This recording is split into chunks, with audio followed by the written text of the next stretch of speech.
In this video, I'm going to show you the 7 principles of making money. I use this to build a business that now generates over $500,000 a year in sales, to move into this multi-million-dollar dream home that I absolutely love, and quite frankly, to make more money than pretty much anyone I'm friends with. So this is really going to work. It's going to help you make more money regardless of what you do. So let's get into it. All right, principle number 1, you get paid for the value that you create. This is something that I think 99% of people in the world completely overlook. Most people have a very self-focused perspective when it comes to making more money. It's like, I'm not getting paid enough, or my company's ripping me off, or the economy's ripping me off. It's like this victim mindset around making money. Here's the truth. No one's ripping you off. No one is like screwing you over. You get paid fairly for the value that you create for other people. Money is a byproduct for the value that you create for others. That's how our economy, that's how the world, that's how capitalism works. Which means if you want to get paid more, instead of focusing on you, thinking, why am I not getting paid more? These people should be paying me more. I deserve to get paid more. Say, how can I get more valuable? Why do people pay me thousands of dollars an hour as a business coach? It's pretty simple. It's because when I sit down with someone as an entrepreneur and I take a look at their business, we spend an hour together, I can help them make an extra $100,000 or $200,000 over the course of the next year, 2 years, 3 years as a result of applying the things that they learn in that conversation. Whereas other people, same hour, can sit down with someone, but they don't have those skills. They don't have that expertise or that knowledge or that experience. So I get paid as a business coach because I help people solve very big problems in their businesses.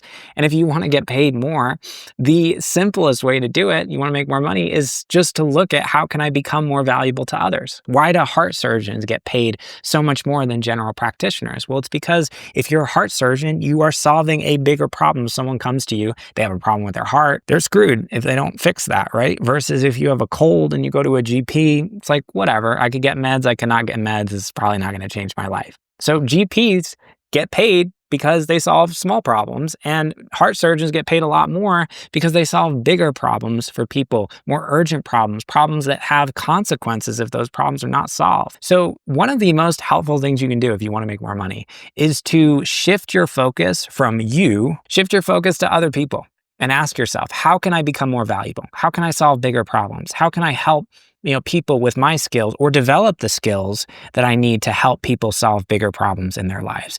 When you solve bigger problems, when you create more value for others, you will get paid more as a result.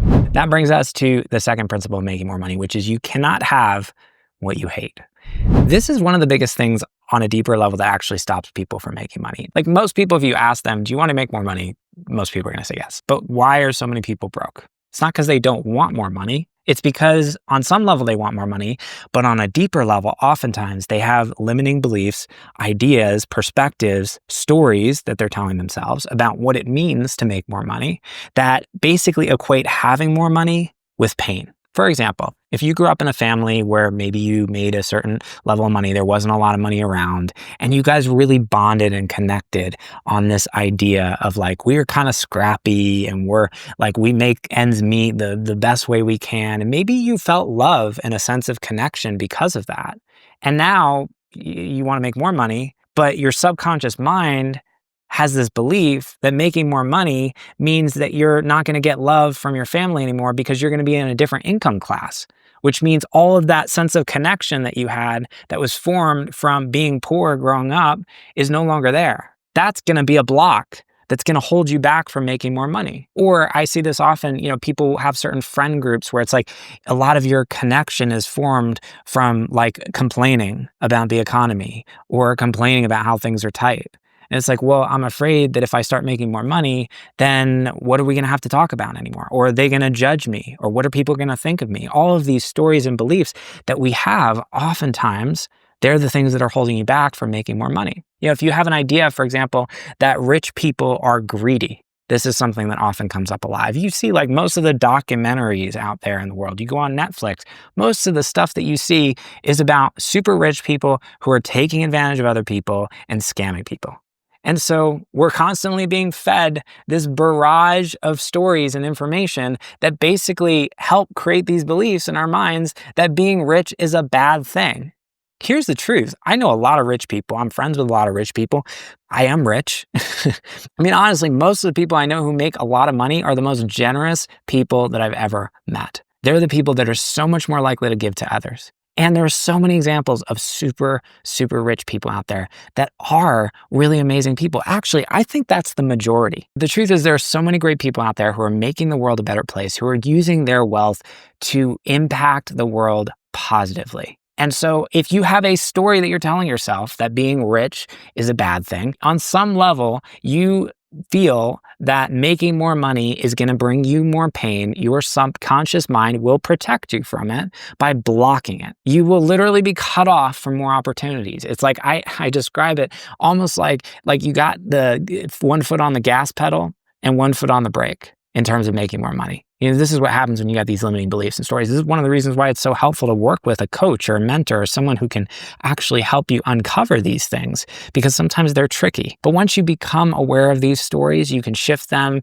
you can rewrite that narrative. And when you have an empowering set of beliefs about making more money, when you don't feel like being rich is a bad thing, but actually it's a really good thing, it will be so much easier for you to make more in your life. It's like you got one foot on the gas, but you don't have the foot on the brake anymore. And you're just going to propel forward so much more quickly as a result. That brings us to the third principle for making more money, which is money is a relationship. If I were to ask you the question, if you were in a relationship with money, like imagine money is your significant other, how would money feel about you? This is a very important question to ask, because the truth is money is a relationship. And when I started to look at money this way in my life, it really unlocked some major money mindset keys and insights and perspectives around what I needed to shift. For example, I grew up in a family where we made a lot of money, but there was a lot of anxiety and scarcity around money. It was like, there was always a sense of like, there's not gonna be enough, our needs aren't gonna be met. And even though my dad made a lot of money, we had this like scarcity energy that was underneath a lot of the conversation about money. So growing up, I had this anxious attachment style to money. I was like the partner in the relationship who it was like, I didn't want the partner to go outside because I was like, I'm afraid if you leave, you're not going to come back. So I would hold on to money. I would conserve money. I would basically hoard money, and I'd save and save and save and save. And in my business, this got in the way of making investments, in building team, in starting to pour money back into myself through mentorship and through coaches who could help me grow. And I was stocking away all this money like a pack rabbit because I thought that was the best way to build wealth. But the truth is, when you actually look at what it takes to be successful in terms of building more wealth, oftentimes it's being better at letting go. We'll talk about that a little bit later. So this is this anxious attachment style around money. Oftentimes it comes up if you grew up in a family where there was scarcity, where maybe there wasn't enough. And so you'll notice oftentimes there's this hoarding, this desire to conserve, to hold on to what you have that will often get in the way of you building wealth.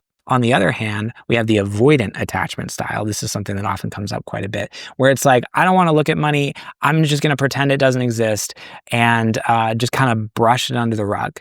And there's this discomfort with having money oftentimes and holding money a lot of the time. I had a friend of mine I was hanging out with the other night, and she said, Jason, I've always just had enough. And I've always had this kind of discomfort with actually receiving money and having money. And when I have money, I want to get rid of it. Like I want to spend it. I don't want to hold on to it. And I asked her, I said, is there a story in your life or something that you remember that could have potentially caused that? And she told me the story about when she was a kid, when she went to Disneyland one year. And she was so excited to go to Disneyland, but her family didn't have a lot of money. And so they didn't have a lot of money to give her to go spend at Disneyland. If you've ever been to Disneyland, you know it is not cheap. So she's at Disneyland and she doesn't have money. She's got like $20 to spend at Disneyland for a week. And so obviously that's not enough. So she goes to one of her friends who's also with her at Disneyland. Her parents, the friend of her parents, ended up giving her like $200 or $300 to spend at Disneyland. And she was so happy. What a generous gift, right? The kindness of other people to give her this money. And so she spent this money at Disneyland. And then she went back home and she told her parents. She said, hey, these people gave me this amazing gift. And what did her parents do? Her parents responded by getting really upset, by saying, how dare you take that money? How could you? And they ended up making her go back to the family and give this money back. Now, why did they do this? It was probably because they had their own guilt and shame, but because they weren't self-aware enough to notice that in themselves, they projected that onto their daughter. And that created this feeling for her of, oh, it's bad to receive money. And so understandably, because she had this experience, her adult life has been unwiring this story. And she's had a lot of discomfort about receiving money and holding on to money because in that moment, receiving money was cross-wired with guilt and shame. So this is the avoidant attachment style. So we've got anxious attachment style, we've got avoidant attachment style. They're both not really where we want to be. Then the third attachment style is secure. And this is ultimately where we all want to be in relationship with money, which is we're comfortable letting go of money. We're also comfortable receiving money and holding money. There's this kind of open channel at both ends. And so looking at your relationship with money as a relationship and asking yourself, which one of these styles do I fall into? Am I secure with money? Or do I have that kind of anxious tendency with money where I tend to want to hold on to it more? Or maybe more of this avoidance style where I want to push it away, pretend it doesn't exist, don't look at my finances, that kind of style. Regardless of where you are, it's okay. There's no shame here. And so the work is how can you shift those things over time? Develop more safety around money. Develop a safety if you're anxious attachment. Develop more safety letting go. Or on the other hand, if you're avoidant, it's developing more safety around actually receiving and confronting and acknowledging money. So money is a relationship. And when you start seeing money as a relationship, you can, just like any healthy relationship, you can work on that relationship and over time develop a healthier relationship with money, which can allow you to make more money in your life. Now, by the way, if you're an online business owner who wants to learn more about what it actually takes to grow and scale a successful business and make more money as a result, I put together an awesome $1 million online business growth training that walks through my best advice to help you do that. It's completely free. I'd love to share it with you. All you got to do is go to jasonmoss.com/growth, or there's a link in the description down below. You can click that, go sign up, get free access. And I'd love to share that with you. So go check that out now. That brings us to money principle number 4, which is have, but don't hold. This was a big unlock for me in my life. I had built a very successful business, past multiple 6 figures. And I remember going on a retreat with a mentor that I really trusted. And he asked me a question that really changed everything. He said, Jason, do you make money or do you receive it? This really changed everything for me. It was a simple question. And I realized my whole life I'd been making money. I'd had the sense that money was mine and I needed to go out and get it and work hard for it. And then I would need to hold on to it and conserve it and protect it. And I had this strong sense of ownership around money. Like the money that I made was mine. On the flip side, I was having this conversation with my mentor who is probably worth 50, 60 million at 33 years old. And he says, Jason, I don't really have the sense of ownership around money. And I experience money more like I'm this clearinghouse for money. Like I'm this open channel that money gets to flow through. And there's no ownership in that. It's more like money comes in and I just redirect it out to where it needs to go. And I'm just the channel that kind of it all flows through. And I realized this massive mindset shift because my whole life I'd felt this sense of ownership around money. And oftentimes, like when we have that sense of ownership around money, there's scarcity associated with it. There's fear associated with it. When you own something, you have to protect it and hold on to it. But when you don't have this sense that the money that you have is yours, like imagine, and I'm a spiritual guy, so I think of it more like money is just energy. Money is God. Money is just this thing that flows in life, and I get to participate in that flow. Like I can jump in the river and flow down the river with money, but I don't own the river. I'm just a part of the river. And that relationship to money, when I started shifting that, it really changed things for me. And I remember, this was actually relatively recently, I got an inheritance from an uncle that passed away, and it was like $86,000. And as soon as I received that money, I sat down one morning and I had someone who was very close in my life who had a lot of student loan debt. And I knew that she could have really benefited from that money. And so I sat down and I asked God, I was praying one morning and I said, God, where does this money want to go? It wasn't like, this is my money. Where do I want it to go? It was like, where do you want it to go? And God said, I want that money to go to her. And I said, okay, great. And so we sat down and I said, hey, I want to give you this gift.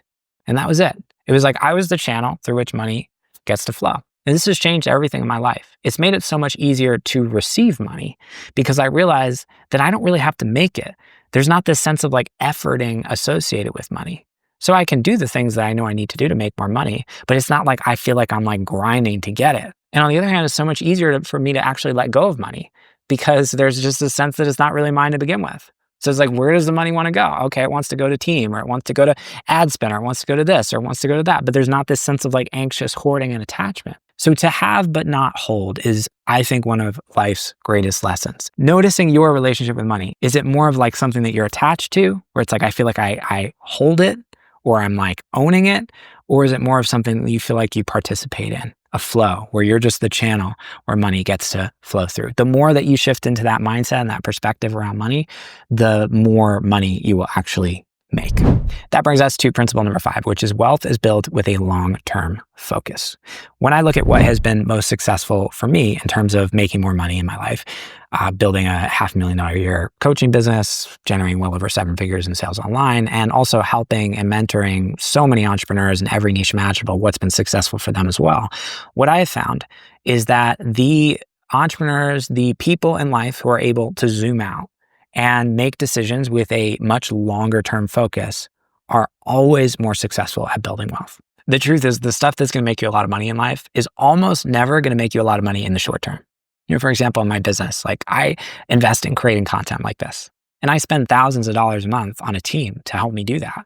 But I know that I'm not going to post a video like this online and get a client from it tomorrow. I know this video is going to live online for years. People are going to discover it. And maybe you're watching this video right now. You're like, this guy's awesome. Maybe this is the first video you've ever seen of mine. Great. I'm glad we get to connect. It's great to meet you. And maybe you'll go on, you'll follow me, and you'll check out more of my stuff. And maybe, just maybe, 12 months down the line, you might decide you want some help scaling your business and you reach out to me. But I have no expectation of that even happening. But I also have no expectation that that's going to happen tomorrow. And because of it, I can show up every single day in my business with this long-term perspective and focus, which means I show up, I do the right things, I create value, I give, I'm generous, I take a long-term focus. And in the long term, that makes me a lot more money versus the entrepreneurs I see who go out there and it's like they have this sense that like things need to happen really fast. Those entrepreneurs often always struggle. They're the people who struggle to make money, they typically burn out, and they don't typically stay in business very long. Because when you're approaching things with this like short-term, quick win, quick fix, like day trading type mindset versus that long-term perspective, it's just really hard to make money. Wealth creation requires a long-term perspective. Now, there's a reality to the fact that that can be challenging to do for a lot of people who don't have a lot in savings or who don't have a lot of runway to be able to do that. And I totally recognize that. I think there's always a balance between short-term and long-term in life and in business.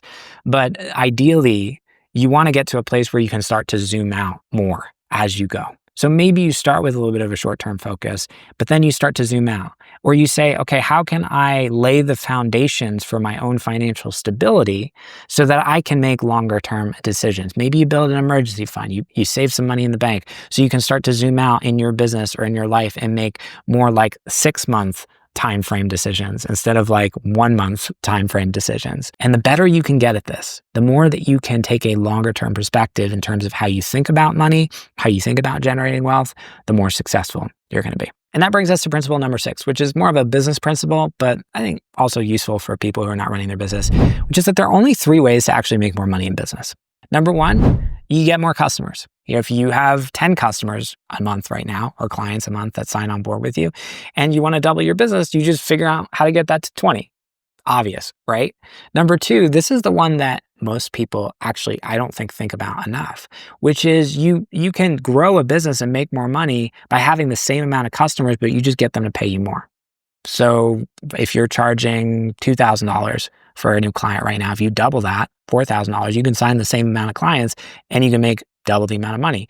Sounds obvious, right? But most people don't do this. And I've had so many clients who come, they start working with me. Maybe they're charging, I'm thinking of a client I work with, her name was Karuna. I think she was charging like $2,000 or $2,500 when I first started working with her. She was a health coach. And I was like, just double your rates, like charge like $4,000. Normally people have like a story associated with this. They're like, I don't think people in my niche can afford this, or I'm afraid that if I do this, I'm not going to make enough. And like, these are the stories that stop us from actually doing this. But I just told her, I was like, just try it. You can go back and 60 days and she doubled her rates and she hit her first 15K a month in a very short period of time. She was able to quit her 9 to 5 and go full time in her business. And a big part of that was just doubling her rates. Very simple. And then number 3, this is the one that I think people think about the least. And when I see entrepreneurs who are scaling and growing a business and what's actually responsible for their success, oftentimes it's this third one, which is just get the same amount of customers to buy from you more frequently. Remember, the hardest thing in a business to do is actually to get people who have never bought from you before to buy from you the first time.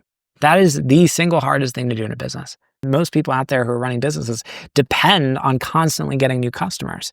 But if you just shift your focus from the front end to the back end and ask yourself, how can I get people who have bought from me before to buy from me more times again? You're going to make a lot more money and you don't have to sign new clients to do it.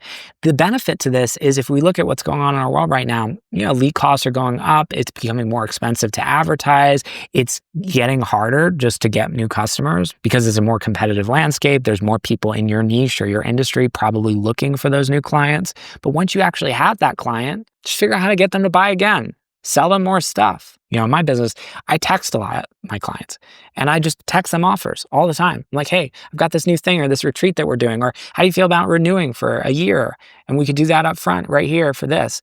Or, we can do an extra bonus call or something like this. Or just pitching them, constantly pitching them stuff. And it's the easiest way to make money. I make so much money just via text message, just texting people. You don't even have to get on a sales call. You can do this before their term is actually expired. You don't have to wait until they're at the end. Just pitch them halfway through working with you. It's so easy to do this. People don't do this. They spend the majority of their time focused on the front end. So 3 ways to make more money in a business. Number 1, get more clients. Number 2, get the people who are buying from you to pay more. Or number 2, get your clients to buy from you more frequently. Which one can you focus on in your business? Just pick one. Say for the next 3 months, I'm going to focus on optimizing for that one thing. It's one of the easiest ways to make more money in your business. And that brings us to the 7th principle for making more money, which is giving and receiving are one and the same. This is something that does not make sense on paper. And if you don't believe on some level in the energetics of money, if you don't believe in spirituality, if you don't believe that money is energy at the end of the day, this might go over your head. But here's what I've learned about money. The truth is that giving and receiving are one and the same. If you want to get better at making money, you have to get better at letting it go. This is something that I understood intellectually for a long time because I would hear personal development gurus and people talk about, you got to be more generous. You got to give more money. I would hear the Tony Robbins story talking about how he gave his last dollar away to some guy in a restaurant to help out him and his mom or something like that. Some beautiful sob story. And I was like, that sounds great to me on paper. But then I would go to church and I'd be sitting in church and they'd be like, okay, now's the time to give. And they'd pass the basket around. And I'd just feel that sense of scarcity in my body. And I was like, nope, I'm hanging on to my money. I don't have money to give. My business is not successful yet, blah, blah, blah, whatever the story is. But when I started becoming better at letting go, and I would see that moment, I'd see the part of me that was hanging on and wanted to close up. And then I'd say, you know what? I'm going to open. Even when I feel like I don't have a lot of money. This is a key thing. Some people listening to this, maybe you're watching this and you're like, I don't have a lot of money right now. I don't have money to give, Jason. That sounds great on paper, but if I had more money, I would give more money. What I'm telling you is that if you want more money, you put the cart before the horse and you get better at giving and letting it go because giving and receiving are one in the same. If you get better at letting go of money in your life, you will be better at receiving it. You will find opportunities that are all around you. The truth is that money is abundant. It's like air. It's all around us. So why do some people struggle to make money? It's because they don't see what's right in front of them. And they don't see what's right in front of them because they have this scarcity energy in their life that causes them to hold on and conserve and to not give. And I'm not saying you have to give everything you have, but noticing the opportunities. It's like you're sitting down in a restaurant and the bill comes. And it's like party wants to leave a really big tip. Then party's like, maybe I feel some scarcity around that. Just leave the big tip. Just have fun with it. Expand. And trust in the flow of money. You can get better at giving. You can get better at letting go of money. You will see that there are so many opportunities around you. On the other hand, there's a lot of people who feel uncomfortable receiving money. There's a sense of I'm not worthy of it. And this is another thing that we have to address. Because the truth is, of course you're worthy of receiving money. There's nothing that you need to do to be worthy of receiving money. It's just a part of who you are. It's a birthright. And when you see money like that, it's like not like this worthiness issue, like, oh my God, I'm not worthy of receiving. But it's like, no, of course you are, because you're alive. It's just like you're worthy of air because you have a body and because you're on this planet. No one's walking around like, oh my God, I'm not worthy of the oxygen in the air. It's like, no, of course we are, just because we exist. That's how I see money. And when you realize there's nothing you need to do in order to be worthy of receiving money, then you're able to receive. The channel's got to be open at both ends. This is the key. You got to be open to the giving and you got to be open to the receiving. And when you can open up that channel and remove whatever blocks are holding you back from being in that flow, money will come to you so much more easily. And you'll be able to receive so much more, make more, except it won't be actually that you're making money. It'll be more like it's just kind of flowing through you. And it can be a lot of fun too. It doesn't have to be this like super stressful, crazy thing in your life. So these are the 7 principles to making more money. Now, these principles are super important when it comes to making more money, but you also got to know, if you're an entrepreneur, how to sell like a pro in order to receive more money in your life. So if you want to know how to do that, I put together an awesome free training where I walk through my biggest sales secrets that help me generate well over 7 figures in sales in my online business. You can watch this completely free. Just click the link on the screen and go check that out. And I will see you in the next video.